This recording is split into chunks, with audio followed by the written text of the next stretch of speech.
할렐루야. 오늘 주일 오전 예배 오신 우리 모든 성도님들을 진심으로 축복합니다. 하나님께서 우리들에게 필요한 은혜 부어주실 줄 믿습니다. 우리 성도 여러분 중에서 운전을 하시는 분들은 운전하다가 언제가 가장 위험하다라고 생각을 하십니까? 이제 운전하는 분들에게 있어서 운전할 때 가장 위험한 순간이 언제일까? 길을 잘못 들었을 때 이거는 위험한 순간보다는 곤욕스러운 순간일 수 있겠죠. 위험한 순간은 언제냐면 졸음 운전할 때가 위험한 순간입니다. 많은 사람들은 음주운전이 더 위험하다라고 이야기를 하는데요. 음주운전을 하면 안 되는 거고, 근데 해서도 안 되는 행위입니다. 아니, 술을 먹고 운전대를 잡는다는 것은 그거는 해서는 안 되는 거고, 그냥 우리가 일반적으로 운전하다가 가장 위험한 순간은 졸음 운전이죠. 왜 그러냐면 졸음 운전은요, 음주 운전보다 치사율이 1.7배나 더 높다라는 통계가 있어요. 특별히 교통안전공단의 분석에 따르면요, 시속 100km로 달리는 고속도로에서 한 3초 정도 졸았다면 한 80m 이상 그냥 무방비로 달리는 것과 똑같기 때문에, 그래서 졸음 운전은 브레이크를 밟을 수도 없어요. 그냥 무방비 상태로 추돌을 하기 때문에 치사율이 높다라는 통계가 있는 것이죠. 그러니 운전에서 졸음 운전은 아주 위험하다라는 것, 여기 계시는 분들 다 여기에는 다 동의할 거예요. 운전하는데 꾸벅꾸벅 졸면서 운전하는 거, 예를 들어서 고속버스를 탔는데 꾸벅꾸벅 졸면서 운전수가 운전하면 얼마나 위험합니까? 이 졸음 운전이 위험하다라는 것은 다 알아요. 자, 그렇다면 신앙생활에서도요, 영적 졸음 운전은 위험하다라는 거예요. 우리는요, 천국이라는 명확한 목적지를 알고 있어요. 우리는 예수님께서 다시 오신다라는 재림의 사실도 다 알고 있어요. 우리는 지난 주일날 데살로니가 전서 4장을 통해서 성도의 죽음은 끝이 아니라 정말 잠이다라는 것도 우리는 배웠고, 그리고 이 잠에서 우리는 반드시 일어날 것이다라는 소망도 함께 살펴봤어요. 그러니 우리는 목적지도 알고 있고, 재림의 사실도 알고 있고, 부활의 확신도 우리는 가지고 있어요. 그런데 주님이 다시 오신다는 지식과 목적지를 알고 있지만 신앙의 여정 가운데서 졸음 운전을 해버리면, 아무리 지식이 있고 나는 천국으로 향한다는 목적지가 설정되어져 있지만, 소망이 있지만, 그것은 아무 소용이 없어질 수도 있다라는 거예요. 그러니까 중요한 것은 무엇이냐면 목적지를 향해서, 천국을 향해서 깨어 있는지가 중요하다라는 것을 오늘 본문은 이야기하고 있습니다. 실제로 교회 역사, 대한민국 가운데에도요, 이 영적으로 졸음 운전하다가 참 엉뚱한 길로 빠진 그러한 사례들이 있어요. 그 중에 하나가 뭐냐면 1992년 10월 28일에 예수님은 휴거한다, 예수님은 재림한다라는 그러한 소문이 확 대한민국에 퍼졌어요. 다미성교회라고. 그렇게 막 소문이 퍼지니까 그것을 믿은 사람들은요, 직장을 그만두기 시작합니다. 막 아파트를 팔고 집을 팔고 논을 팔고 밭을 팔고 재산을 다 정리합니다. 왜 그렇습니까? 이제 곧 주님이 오니까 이 땅에 이게 필요 없다는 거예요. 정말 천국을 사모하는 마음으로 그렇게 있었어요. 그런데 휴거, 재림 나타났습니까? 34년이 지난 지금까지도 휴거와 재림은 나타나지는 않았죠. 자, 여기서 중요한 것은 뭐냐면 성경은 단 한 번도 날짜를 계산하라고 한 적이 없어요. 주님은 분명히 말씀하셨어요. 그날과 그때는 아무도 모른다라고 이야기를 했어요. 사도 바울 역시 오늘 본문에서 때와 시기는 중요한 것이 아니고 영적으로 깨어있는 삶이 더욱더 중요하다라고 이야기를 하고 있습니다. 주님은 언제 오실지는 몰라요. 하지만 반드시 다시 오신다라는 것을 우리는 믿는다라는 것이죠.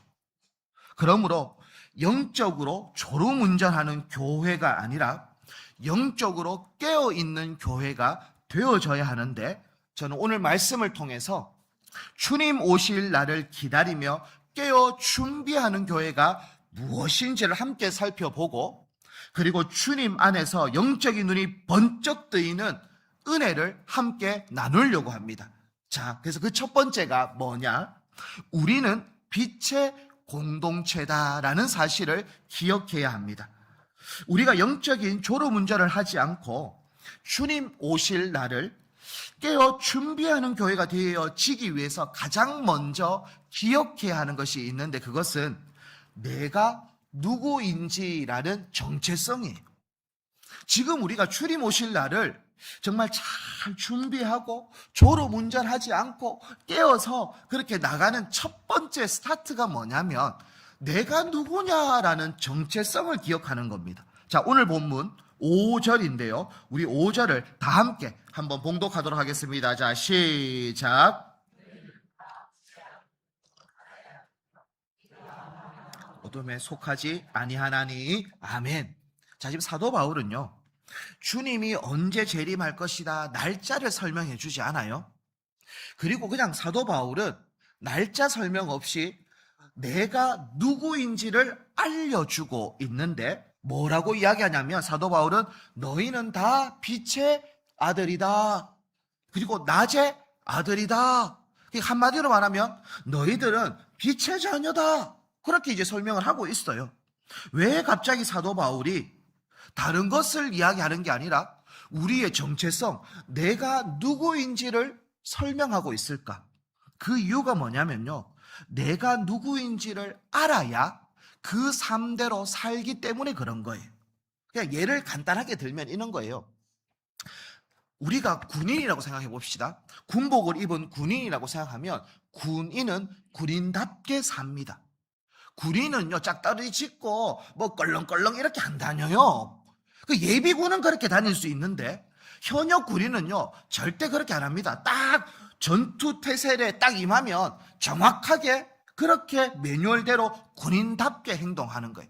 내가 군인이면 군인답게 행동합니다. 내가 소방관이면 소방관답게 행동을 하는 거예요. 그 이야기를 하고 있어요. 그러니까 내가 누구인지를 알아야 내가 어떻게 사는지 알기 때문에 사도 바울은 먼저 우리에게 이 재림을 준비하고 재림을 기다리는 자에게 가장 먼저 이야기하는 것은 내가 누구인가를 꼭 알아야 한다, 꼭 기억해야 한다. 특별히 나는 누구입니까? 오늘 본문을 빗대서 말하면 나는 빛의 자녀인 것이죠. 그러니 사도 바울은 데살로니가 교회 성도들한테 이제 어둠에 속한 존재가 아닙니다.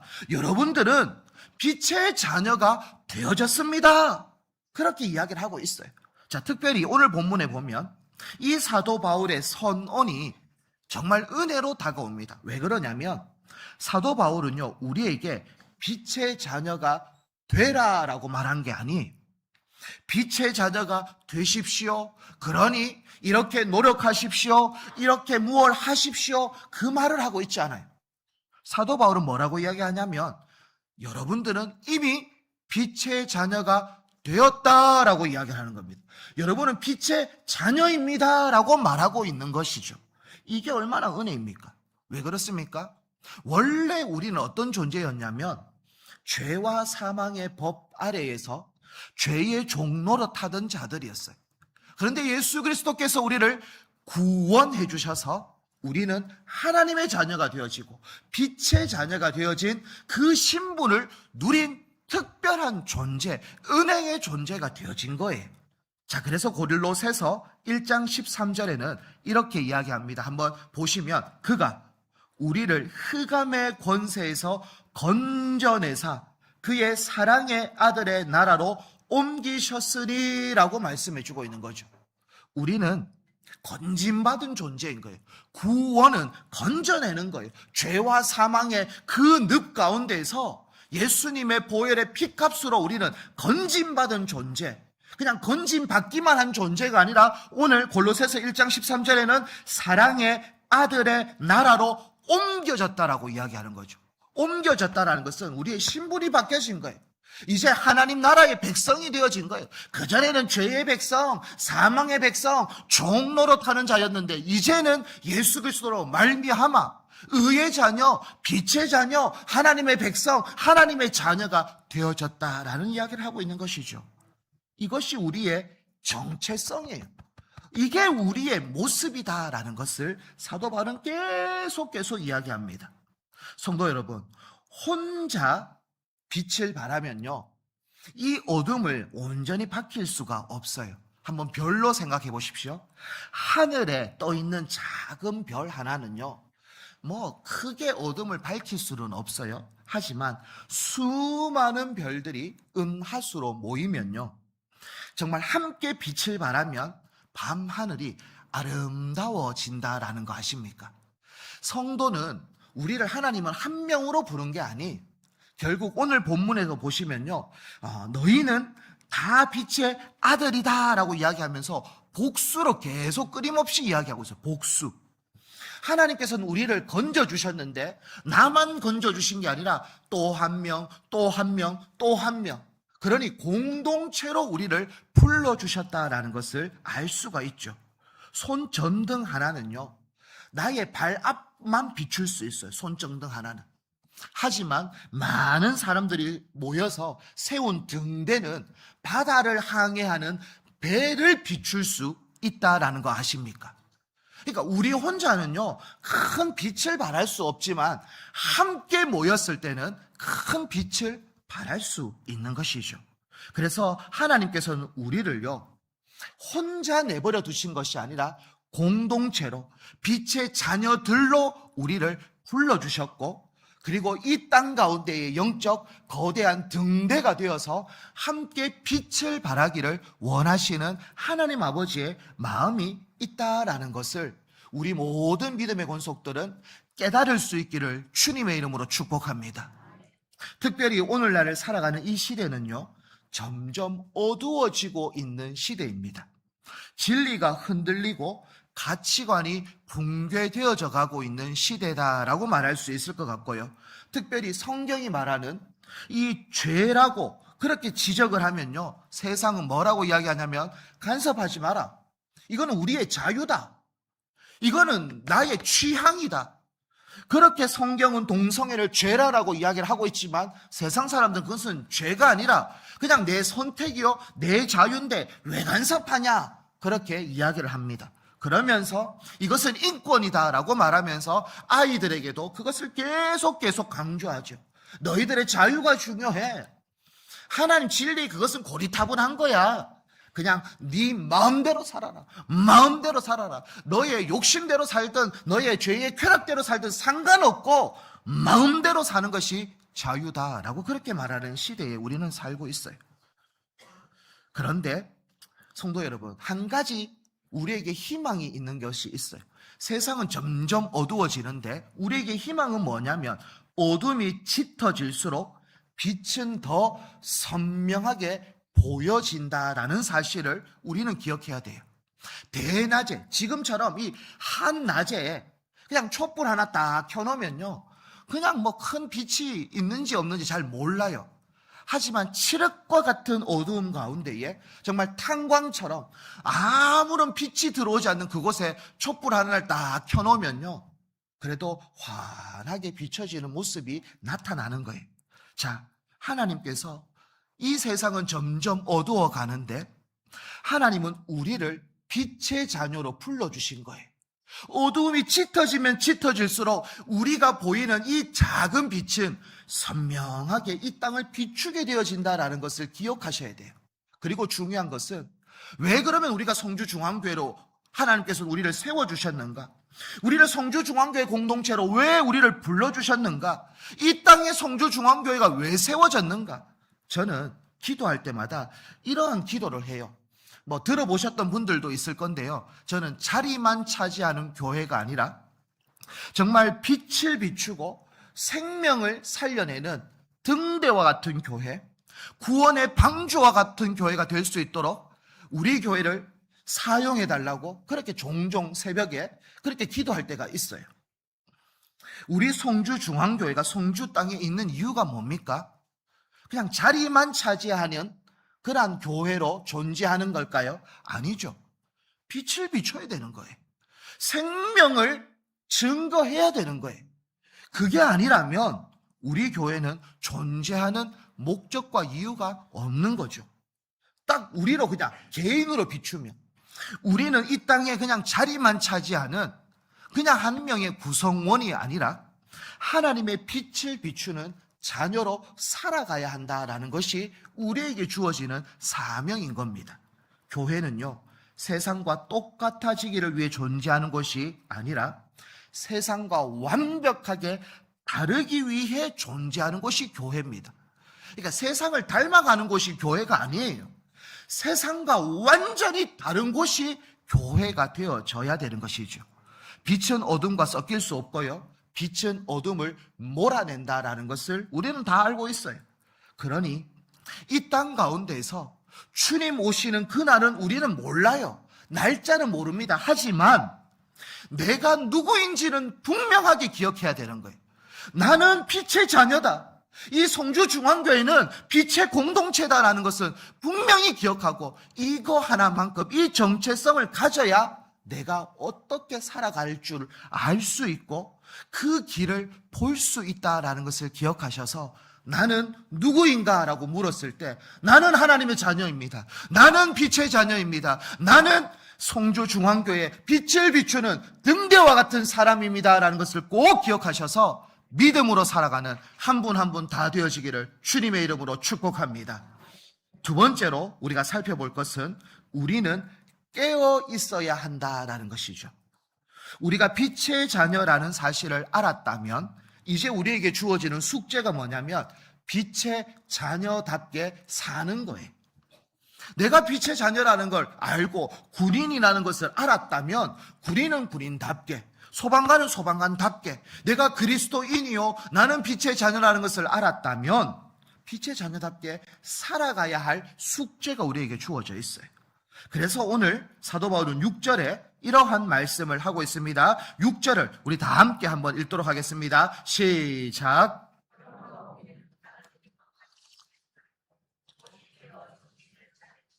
아멘. 자, 빛의 자녀들에게 사도 바울은 두 가지의 명령을 하고 있어요. 첫 번째 명령은 뭐냐면 깨어 있으라, 깨어 있으라 라는 이야기를 하고 있어요. 자, 여기서 헬라어 원문으로 보면요, 그냥 깨어 있다라는 게 어떤 거냐면 그냥 단순히 눈만 뜨여 있는 것을 의미하는 게 아니에요. 나 눈 떴어, 눈 떴어, 눈 떴어, 이것만 이야기하는 게 아니라 여기서 말하는 깨어 있어라, 깨어 있어라 라는 것은 졸음을 완전 몰아내고 군인이 경계 근무 서는 것처럼 딱 정확하게 내 위치와 내 자리를 사수하는 모습이 깨어 있으라 라는 거예요. 그냥 눈 떴다고 그냥 나 지금 눈 뜨고 있어, 일어났다니까가 아니라 정확하게 내가 있어야 할 그 자리에 딱 서 있는 것, 이것을 깨어 있다라고 이야기를 하는 겁니다. 자, 그러면서 사도 바울은 깨어, 그 다음에 정신을 차려라 이렇게 이야기하고 있어요.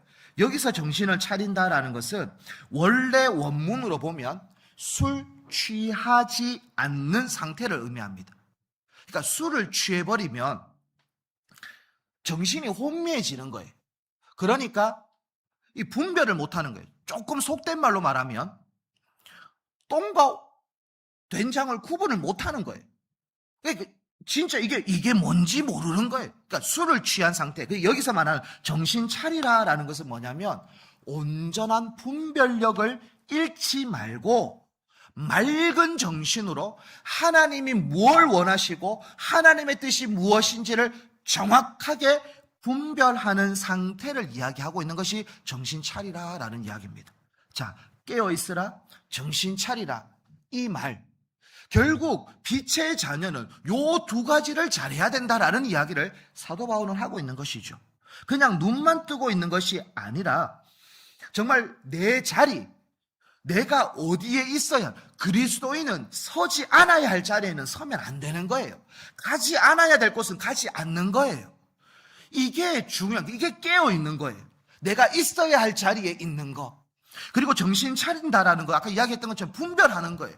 이것이 죄인지, 이것이 유혹인지, 이것이 하나님의 뜻인지, 무엇인지를 알고 그 길을 한 걸음 한 걸음 걸어가는 것이 분별하는 모습.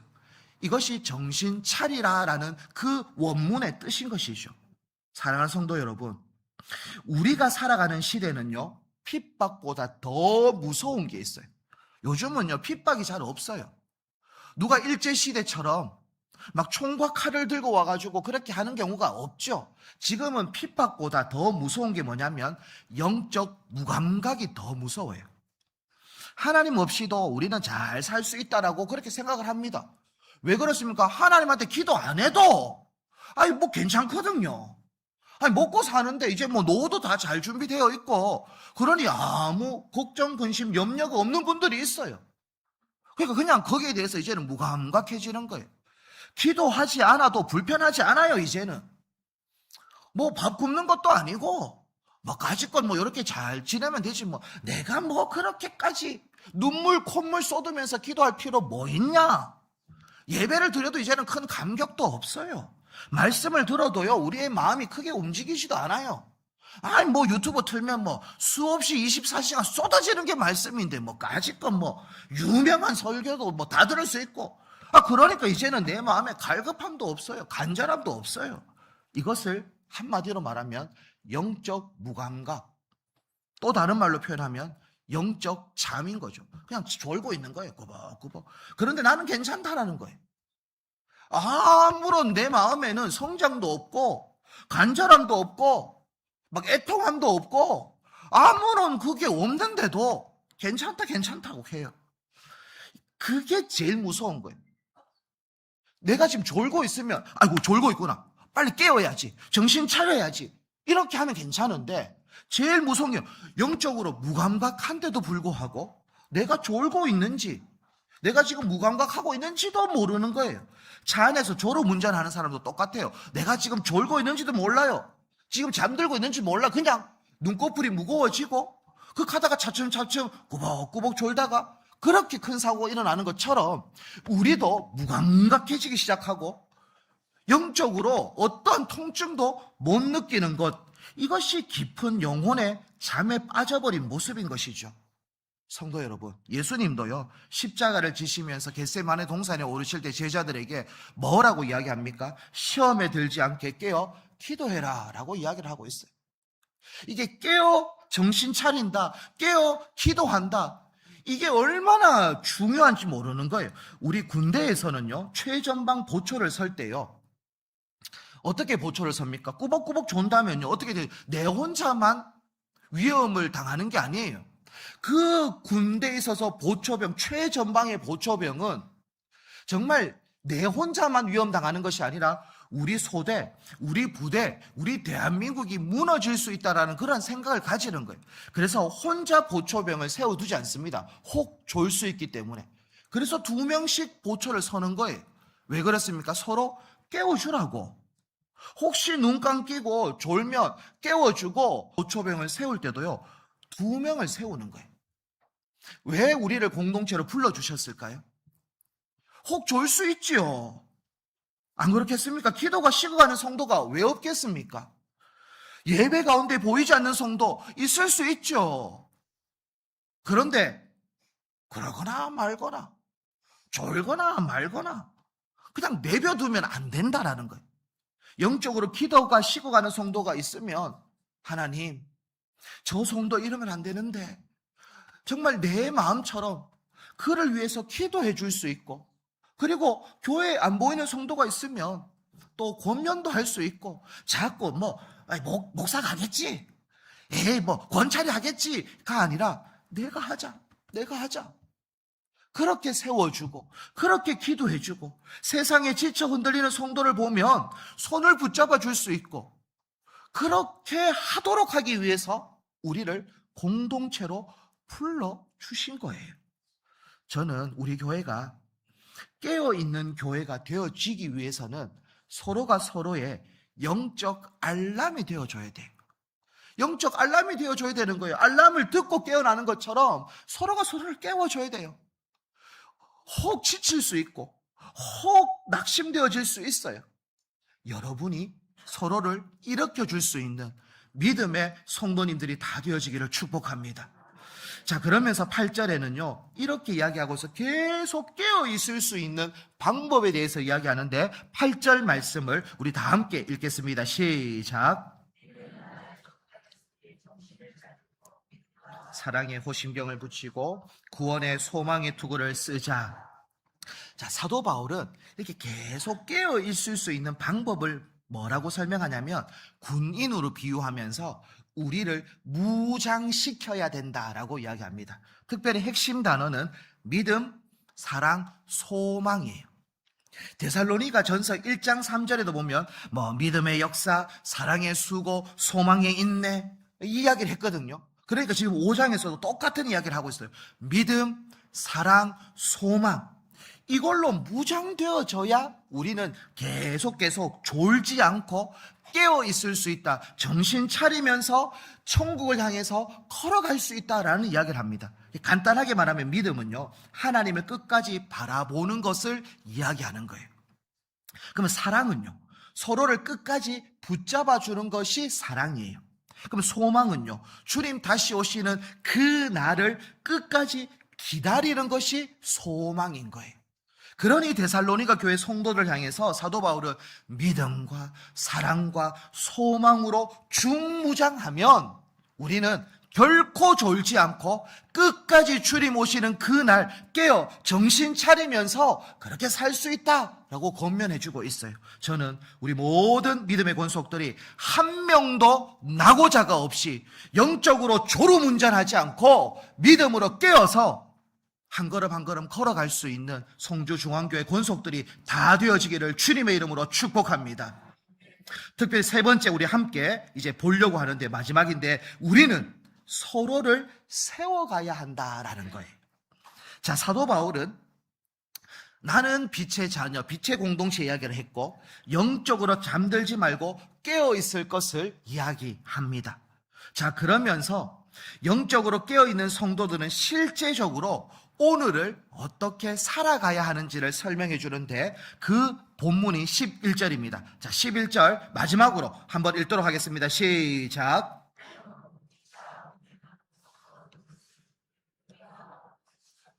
아멘.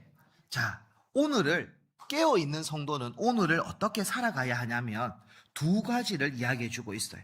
피차 권면하고 서로 덕을 세우라라고 이야기합니다. 자, 그렇다면 피차 권면한다라는 게 뭘까? 우리 지난주에 서로 위로하라라는 것과 똑같은 말이에요. 권면하라라는 것은 파라칼레오라는 단어. 지난주에 봤던 서로 위로하라라는 단어도 또 파라칼레오라는 단어. 똑같은 단어를 그 4장에도 쓰고 지금 5장 결론에도 쓰고 있어요. 그러니까 파라칼레오가 뭡니까? 곁으로 다가간다, 위로해준다, 붙잡아준다. 이것이 파라칼레오예요. 그래서 제가 지난주에도 이 파라칼레오라는 단어에서 보혜사, 파라클레토스라는 보혜사가 뭡니까? 성령이죠. 도와주는 분, 옆에 서서 도와주는 분의 어원이 되어진 단어가 이 파라칼레오라는 단어다라고 이야기를 했어요. 자, 지금 성경은 깨어서 주님 다시 오시는 날을 기다리면서 정신 차리면서 살아가는 성도들이 오늘 어떠한 삶을 살아가라라고 말하고 있냐면 서로 권면하라라고 이야기합니다. 서로 붙잡아 주라라고 이야기합니다. 서로 도와주라라고 이야기를 하고 있어요. 나 혼자만 천국을 향해서 막 달려가는 것이 아니라 2인 삼각하는 것처럼 옆 사람을 살피고 잘 걸어가고 있나? 잘 따라오고 있나? 그렇게 한 걸음 한 걸음 천천히 함께 걸어갈 것을 이야기하고 있어요. 성도 여러분, 신앙생활 하다 보면 좁은 길을 걷다 보면요, 지칠 때가 없습니까? 늘 열심히 달려갑니까? 아니요. 목사도 지칠 때가 있어요. 중직자들도 지칠 때가 있어요. 우리는 힘들 때가 찾아올 때가 있다라는 거예요. 믿음이 흔들리는 순간이 있죠. 왜 그런 게 없겠습니까? 근데 그때마다 와 그래 하노? 아이고 믿음이 없네. 이렇게 서로를 향해서 손가락질하는 것이 아니라 조용히 곁에서 함께 기도해주고 위로해주고 그래 할 수 있다 힘도 불어넣어주는 것, 그것이 서로 권면하는 거예요. 그걸 하나님은 원하고 있어요. 재림을 기다리고 정말 깨어있는 빛의 자녀라면 함께 권면하며 붙잡아주며 도와주며 걸어갈 것을 이야기하고 있어요. 자, 그러면서 또 한 걸음 더 나갑니다. 덕을 세우라라고 이야기를 해요. 여기서 말하는 세우다라는 단어는요, 집을 짓는다라는 의미가 포함되어져 있어요. 집은 하루아침에 완성되어지지 않아요.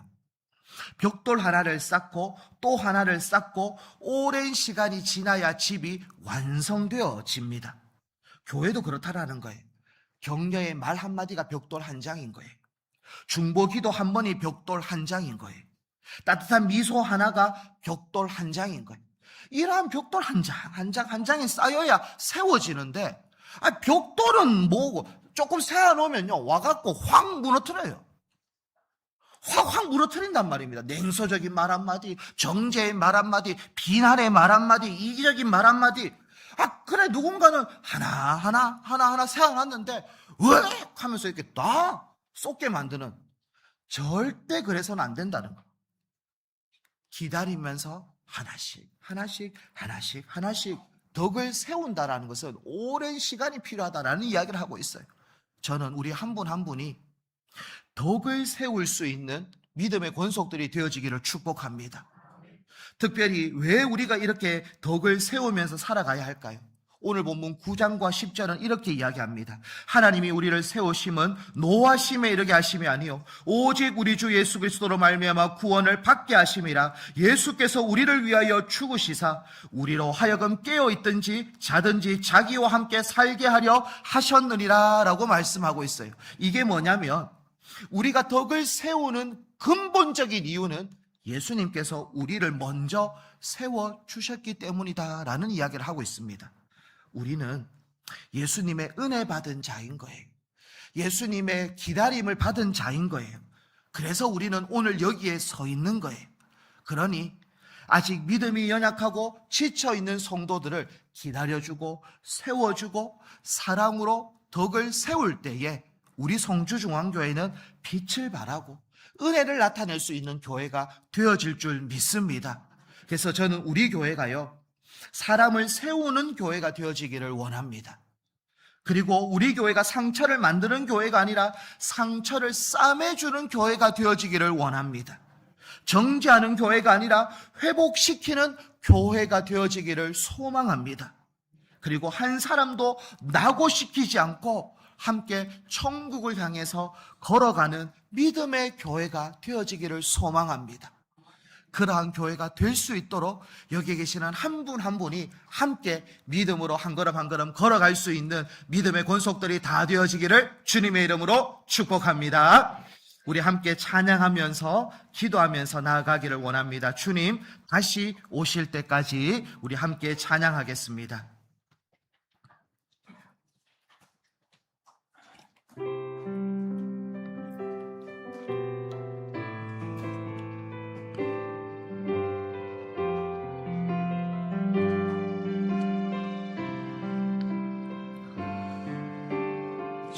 주님 다시 오실 때까지 나는 이 길을 가리라. 좁은 문 좁은 길 나의 십자가 지고 나의 가는 이 길 끝에서 나는 주님을 보리라. 영광의 내 주님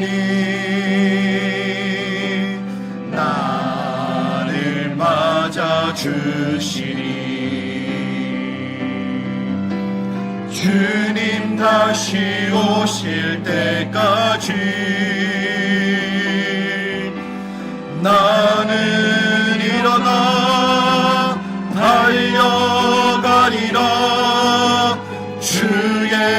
영광 온 땅 덮을 때 나는 일어나 노래하리. 내 사모하는 주님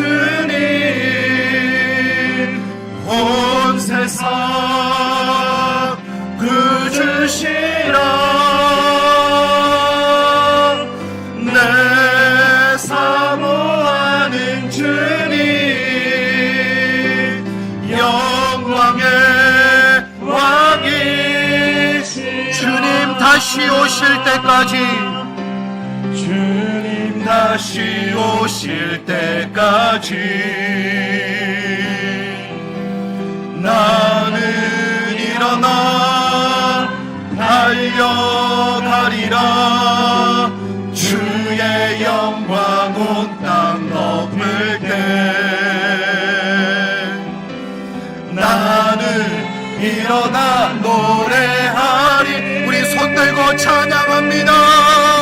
내 사모하는 주님. 아멘, 아멘.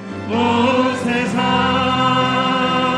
구주시라. 내 사모하는 주님 영광의 왕이시라. 우리 가슴에 손을 얹고 오늘 말씀을 기억하며 우리 통성으로 기도하도록 하겠습니다. 이렇게 기도했으면 좋겠습니다. 하나님, 나는 빛의 자녀입니다. 빛의 자녀답게 살 수 있도록 인도해달라고, 특별히 하나님 영적으로 졸음운전하지 않고 깨어 흑암의 땅에 복음의 빛을 비추는 믿음과 사랑과 소망의 사람이 될 수 있도록 인도해달라고 주님 세 번 찾고 통성으로 기도하도록 하겠습니다. 주님 찾습니다. 주여, 주여, 주여. 하나님 아버지여, 온전히 나는 빛의 자녀다라는 사실을 기억하게 하여 주시고 깨닫게 하여 주시옵소서. 그래서 온전히 빛의 자녀답게 믿음으로 살아갈 수 있도록 주여 인도하여 주시옵소서. 하나님 아버지, 영적으로 졸음운전하지 않게 하여 주시고 늘 깨어있게 하여 주시고 흑암의 땅 가운데에 복음의 빛을 비추며 믿음으로 살아갈 수 있는 우리들 되어질 수 있도록 주여 우리를 사용하여 주시옵소서. 우리 교회를 사용하여 주시옵소서. 자리만 차지하는 교회가 아니라 복음의 빛을 비추고 생명을 나타내며 구원의 방주와 같은 역할을 감당할 수 있는 믿음의 교회 되어질 수 있도록 주여 축복하여 주시옵소서. 하나님 인도하여 주시고 하나님 역사하여 주시옵소서. 오직 주만 바라보며 믿음으로 달려갈 수 있도록 인도하여 주시옵소서. 믿음으로 사랑으로 소망으로 살아가는 영적 사람들이 더 되어질 수 있도록 주여 축복하여 주시옵소서. 우리를 사용하여 주시옵소서. 하나님 깨어 달려갈 수 있는 우리가 될 수 있도록 주여 축복하여 주시옵소서. 아버지여 도와주시옵소서. 주여 역사하여 주시옵소서. 하나님 아버지, 오늘 주신 말씀을 통해 우리가 이 어두운 세상 속에서 어떤 존재로 살아가야 하는지 깨닫게 해주신 것 감사합니다. 특별히 세상은 점점 진리를 잃고 방황하며 어두워져 가고 있지만 우리를 흑암의 권세에서 건져내어 빛의 자녀로 삼아주셨사오니 영적 졸음운전을 멈추고 영원의 눈을 번쩍 뜨며 살아갈 수 있는 믿음의 권속들 될 수 있도록 축복하여 주시옵소서. 특별히 우리 송주중앙교회가 송주 땅을 환히 밝히는 영적 등대가 되어지기를 원합니다. 낙심한 자의 손을 잡아주시고 지친 자를 격려하며 한 사람도 낙오함 없이 주님 다시 오시는 그 영광의 날을 소망하며 함께 기쁨으로 달려가는 믿음의 권속들, 믿음의 공동체 되어질 수 있도록 축복하여 주시옵소서. 모든 것을 하나님의 손에 올려드리며 예수님의 이름으로 기도합니다. 아멘.